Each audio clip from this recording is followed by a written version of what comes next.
So rather recently, for the first time, I played Danganronpa because of a friend who really wanted me to play it for a while, and I'm honestly surprised how much I liked it, seeing as I knew nothing about the game before, like, not even a year ago. And it seems like that's the case with a lot of people, seeing as the game's poured over to Steam due to its rise in popularity has led to a lot more people playing it than the initial release on the PSP.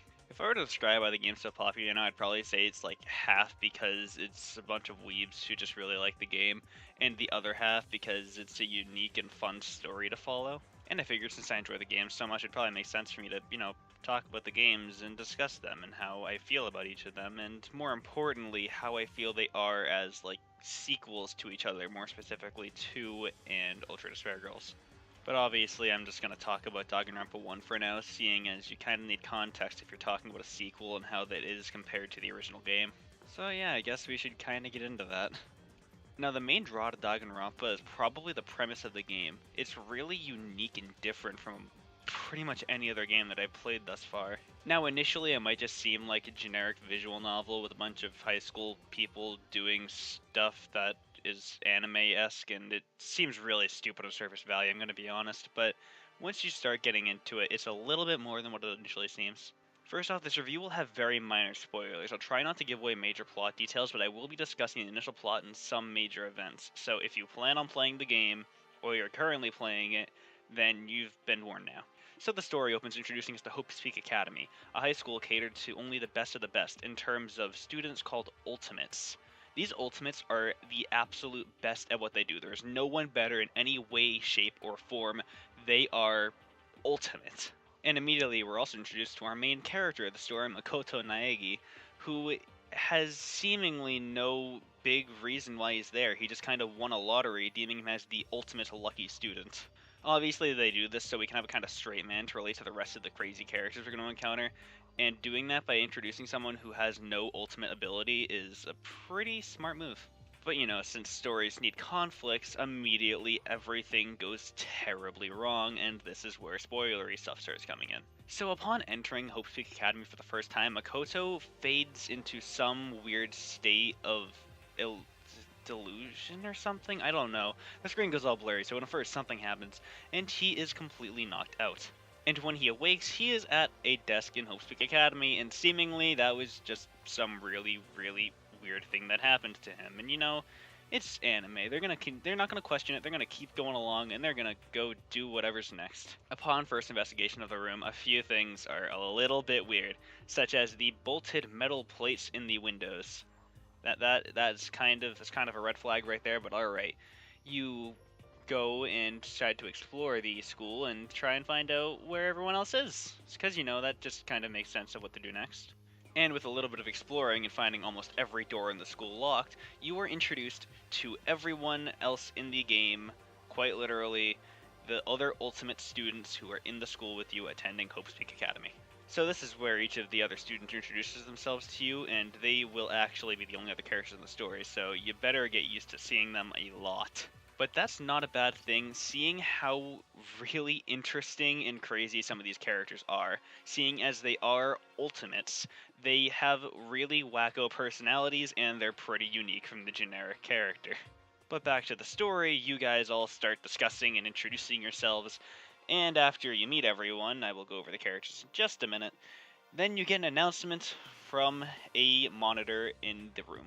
Now, the monitor has a single silhouette that is very resemblant of the bear that is on all of the concept art and promotional art of the game, and he has told everyone to meet in the cafeteria to discuss stuff. Once everyone goes to the cafeteria, you are introduced to the series mascot and a very important character, Monokuma. He explains to everybody in the room, very bluntly, that they have to kill each other. It is made clear that everyone in the room is currently captive there, and the only way to escape is by killing someone, getting away with it, and graduating. He gives you that news, people kind of freak out, throw the bear, he blows up, that's cool, and he just kind of leaves with everyone on that. Of course, promptly after hearing that you have to kill someone to get out of the school, everyone's kind of in a panic state, freaking out, not knowing what to do. And after a minor dispute between Byakuya and Mondo, the corncob hair guy, he gets angry at Makoto and punches him, knocking him out until that night. Now, for now, I'm going to leave the story discussion at that, as to avoid any major spoilers for the time being at least, and start discussing the characters. Now, the characters, in my opinion at least, are one of the best parts of the game, seeing how crazy and out of the park all of their personalities are. Well, not all of them, but even the less interesting ones are pretty interesting to be around. Now, these characters include the ultimate baseball star, the ultimate gambler, the ultimate programmer, the ultimate fanfic creator, okay, and things like that, and all of them have their own personality and character, which you gotta get used to. These characters include Byakuya, the ultimate affluent prodigy, quite a title there, who is an absolute jerk. Kyoko Kirigiri, who is the ultimate question mark for now. Aoi, whose name I don't remember fully, who is the ultimate swimmer, and is one of my favorite characters only because she is voiced by Cassandra Morris. Mondo Awada, who is the ultimate biker gang leader who has corncob hair. Hifumi something something, who is the ultimate fanfic creator who is just kind of there for comic relief. Yasuhiro also something something, who is a full-grown man who has been held back quite a lot of time, who is the ultimate clairvoyance, who is just kind of really dumb and also a comic relief, who's kind of cool. And I'm just going to stop at them for now, because if I was here listing all the characters one after another, this would just be going on for way too long. The point is, all the characters are interesting and fun characters, and generally they don't get old, with the exception of a few, and, you know, it's an interesting cast, you'll grow attached to them, and eventually by the end, you'll have your favorites and probably one that you really don't like. So, aside from the characters and story, what is this game about? It's a game. You can't just look at it the entire time. You gotta be doing something. Well, that's also kind of interesting. Half of the game is just a visual novel. You're just looking at dialogue, interacting with characters, and going through the story. But the other half is basically Phoenix Wright Persona. What I mean by that is that the game is broken into two sections, Daily Life and Deadly Life. Daily Life is the visual novel segment, and the other half is Deadly Life, where a murder is committed and you must go to a class trial to find out who the culprit is and get them executed. Now, so I can talk a bit more about that, let's go into the first case and progress with the story. If you don't want to hear any of this, skip to a timestamp that I will probably have somewhere on the screen right now. I will give you a few seconds. And that was a second, and that's all you're getting. Let's go. So, after waking up after being knocked out by Mondo, Makoto runs into a character called Sayaka, who Makoto has previous experience knowing in middle school, where she was not one of his classmates necessarily, but he knew she was there and he kind of had a thing for her, the game makes obvious.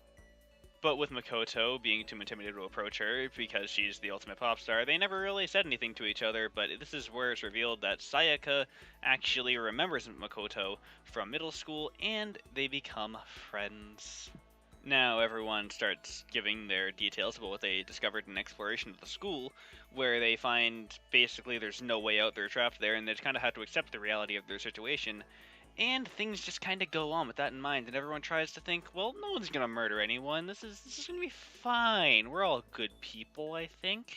But that doesn't stop people from being nervous, which is very apparent when you talk to them, as they don't feel very comfortable being there, and the rules established where you cannot go out at night, despite the fact that it's not in the official rules given by Monokuma. Now, this is where the game kind of starts being the game, where you're introduced to daily life, where you can go around and talk to people, but obviously, you know, it's the character you know. It's the character you want to know some more, so you're probably going to be talking to Sayaka for the first few days. Now, how daily life works is the first few times you talk to someone, you can just talk to them, have a conversation, develop your relationship, get abilities from them that will be introduced later on, and AP, which will also be introduced later on.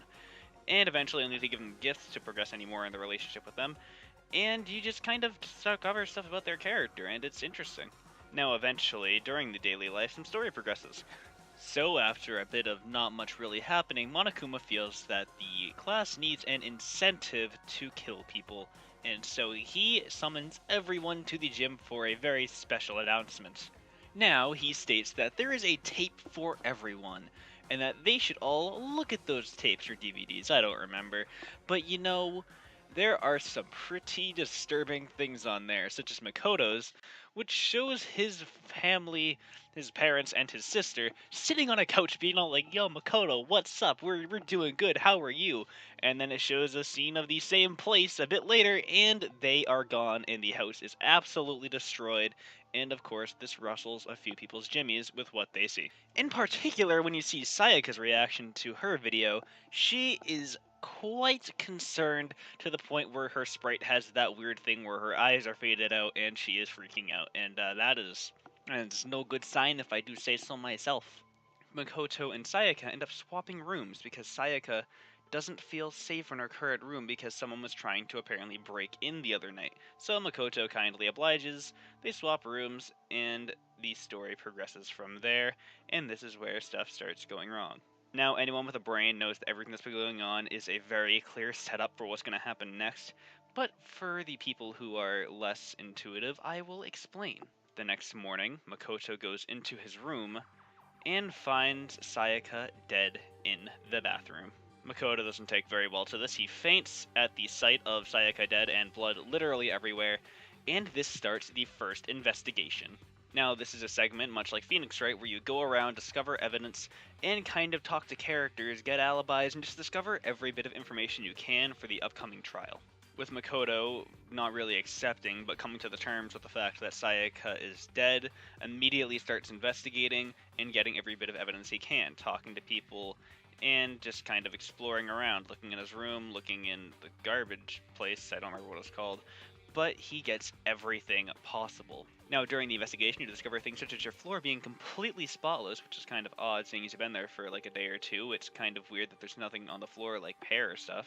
Backing up this suspicion is the fact that your lint roller is now missing. After some minor things like that, you investigate Sayaka's body, seeing the wounds, which are stab wounds, in her chest, and you see a thing that is written behind her, reading 11037. This is clearly the biggest piece of evidence you have, seeing as it's a dying message left by the one who was murdered, and you use all of the information you have collected, which there is some more, but it's more minute things, to go to trial and to find out who did this. Now, this is where the class trials are introduced, the probably most unique part of the game, and which is very different from other games like this, like, Phoenix Wright, the only notable one. Instead of going through testimonies and trying to find weaknesses, instead everyone throws in their opinion one after another, non-stop, and you have to use any evidence you can to contradict something that anyone said. Core premise is the same as Phoenix Wright, but the presentation, gameplay of it, and the pure insanity of everything going on is much different. Now, this segment is played by loading up truth bullets, which you have to use to shoot out testimonies that are kind of, bullcrap, and then doing that again. It's a lot more fun in practice, seeing as it's fun figuring out how this contradicts that, what could be wrong with any of this. But it does feel a little guessy at times in some of the later trials, as it does get really, really hard to find what's wrong. Now, these minigames aren't anything hugely special, but they do help vary up the monotonous gameplay of just finding testimony problems, and it makes it so the trials never really feel stale. You're always on your toes, and some of these actually require you to be really, really good at them, and they do get kind of annoying at times. Back to the story, the class trial progresses with you shooting down point after point and slowly getting closer to the answer. It starts with small clarifications, such as your room has been completely cleaned up with your lint roller, and things like the way she was murdered, just getting everything straight.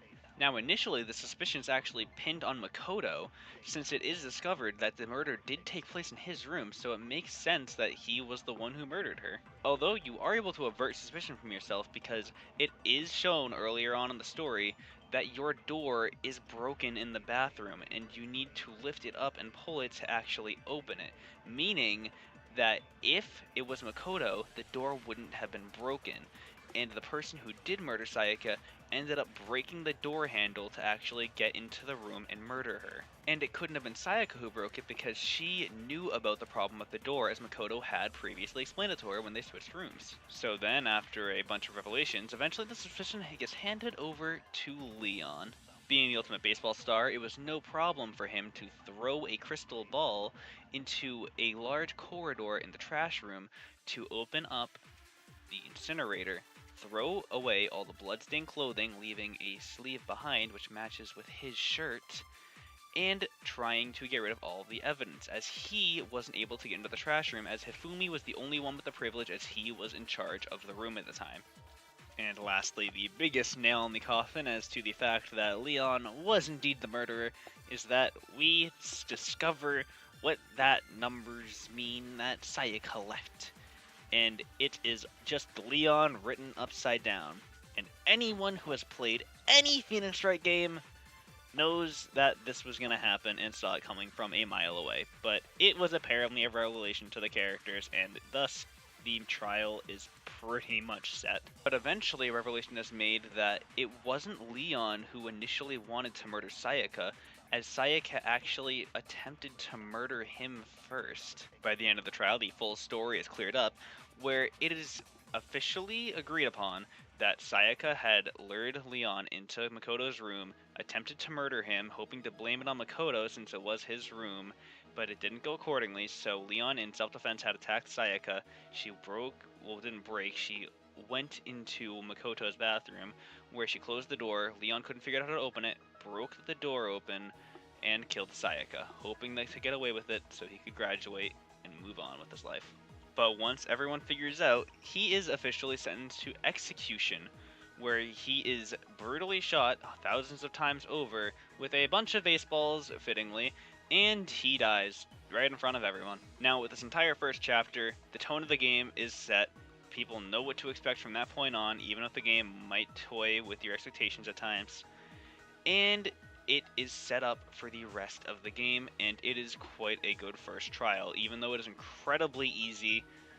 But that is okay, as it is the first trial in the series, and it shouldn't really be that hard to begin with, honestly. Now the rest of the game kind of repeats this, with another murder happening, getting to another trial, and finding out who the murderer was.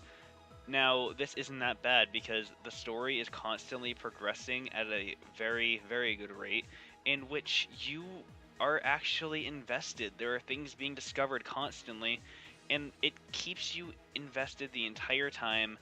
The story doesn't really drop that much, and there's really not much of a problem with it, honestly, as far as I can see, even though it's probably not the most geniusly constructed story ever. Now, I'm not really going to discuss much of the story at all past this point, because I want people who have not played the game and they're interested to go and experience it for themselves, as it is a really good game. Moving on from all that, time to talk about the presentation, and as you probably noticed, it is pretty anime. Now, I know some people will probably see that as a bad thing, but the art is pretty well done. It does a really good job of showing the characters' emotion at all times, and the environments are pretty cool, having a pop art type style. And the game's soundtrack is also pretty good, with it being really fast paced and some of it really dreadful songs, and just it is really good at capturing emotion and energy. It's a very good soundtrack, although outside of the game, it's not something you'd really listen to by itself. Now, negatives as far as the game goes is that there are points in the story where it kind of drags on, where there's not much going on, particularly at the beginning, and the daily lives just kind of become annoying, even though it is interesting to learn about some of these characters, but there are points you just really want to skip them and move on to something actually interesting. Also, for people who really like completing everything they can in a game, like myself, it is hard to keep track of your progress with talking to these characters. Although you can do it across multiple playthroughs with the progress saving, it's just not easy to tell, as the game gives you no clear indication except for your current status with them by summarizing their character in the menus. But really, there's no good way to track completion. And also, getting these characters' relationships up is really annoying, as to get gifts, you have to basically gamble with things you get called mono coins. And if you don't get what you want for a specific character, then you can't progress your relationship with them, and it's extremely frustrating. Now, due to how simple the game is, it's kind of hard to find any negatives past that point, due to how few elements there really are, and most of it being story-driven. But it is a situation of, I'd like to relate it to Bravely Default, where it's an amazing game, but it does have its moments where it just sort of takes a toll on you and you don't want to play anymore. And also, it does have parts of the game that are just really monotonous and frustrating. Although, in this game in particular, it's very few and far between that actually happens. But with all that said, I'm going to end this here for now, and eventually I'll be back with another part of this video discussing Danganronpa 2, a sequel to this game that's not necessarily direct, but I'll explain later. And in that video I'm going to be discussing how it works as a sequel and how it works in the game on its own, but mostly the sequel part. And eventually I'll cover Ultra Despair Girls in a few months as soon as it comes out in Steam so I can easily get footage of it. And eventually when it comes out in America and probably port it over to Steam, then I'll cover V3 and my thoughts on that. I don't know anything about it right now though, seeing as it's only in Japan right now and there's no official English release, or any English release for that matter. And I might cover the Danganronpa 3 anime in the meantime, but that's more if I'm feeling up to it, because I haven't seen it yet and I don't know if there's too much to talk about. Same goes for the Danganronpa 1 anime, as I haven't seen that either and I don't know if it's really worth talking about, but I'll probably mention it in the next video at least, as I'm probably going to watch it between now and then. But until the next video comes, I will see you later. Goodbye, people.